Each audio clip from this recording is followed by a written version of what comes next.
Welcome to the deep dive. Today we're cracking open a really interesting decision from the Philippine Supreme Court. GR knows 136-16465. It's the case of People versus Edgar Legaspi. Right. In this case, it really highlights how crucial due process is, even when, the facts seem overwhelming. We're looking at a situation where someone was found guilty, absolutely guilty of rape and robbery, sentenced to death, actually. Okay. But a technical point, a detail in the paperwork, ultimately changed that sentence. Okay, so let's quickly get the facts straight. This happened back in Malabon, 1997. Legaspi assaulted Honorata Ong in her home. Her kids were asleep nearby. He also robbed her of P500 using a weapon. The trial court, guilty of beyond reasonable doubt, both counts. And for the rape, the sentence was severe. Death. Yeah, death. And the evidence against Legaspi was, well, quite strong. His defenses didn't really stand up. He claimed alibi, but... But he lived close by, right? Exactly. Just a 5-minute walk, the court noted. So physically possible for him to be there. Completely possible. And there was an insanity defense attempt, too. There was. He had spent time at the National Center for Mental Health before, but the defense couldn't show he was totally without reason at the very moment the crime happened. That's the key legal test. Plus, he'd been discharged, implying he was considered okay before the incident. Okay. And what about identifying him? The victim, Ms. Ong, positively identified him in court. That carries a lot of weight.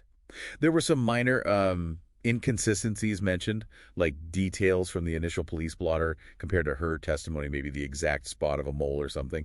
But the court basically said, look, blotters are often quick summaries, sometimes incomplete. Her positive ID in court, that's what mattered. So, guilt affirmed, evidence solid, but then the sentence gets changed. This is the core of it, isn't it? The Supreme Court steps in and modifies the rape penalty from death down to reclusion perpetua. Exactly. Life imprisonment, essentially.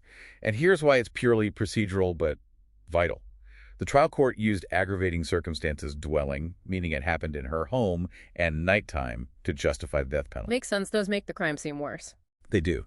But the Supreme Court pointed out a critical flaw.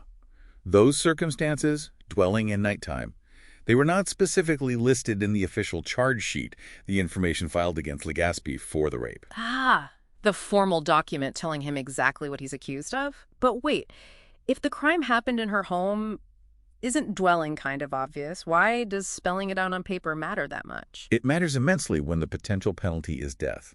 The principle is strict due process. The accused must have absolute clear notice of every single factor that could lead to the highest penalty. You can't use an aggravating circumstance to impose death unless the prosecution explicitly included it in the formal charge beforehand. It's about giving the accused a fair chance to defend against everything that could lead to execution. Wow. Okay, so a missing line item basically saves him from the death penalty. That's quite something. But hang on, dwelling was considered for the robbery charge, right? Even though that also happened in her home. Why the difference? Good question.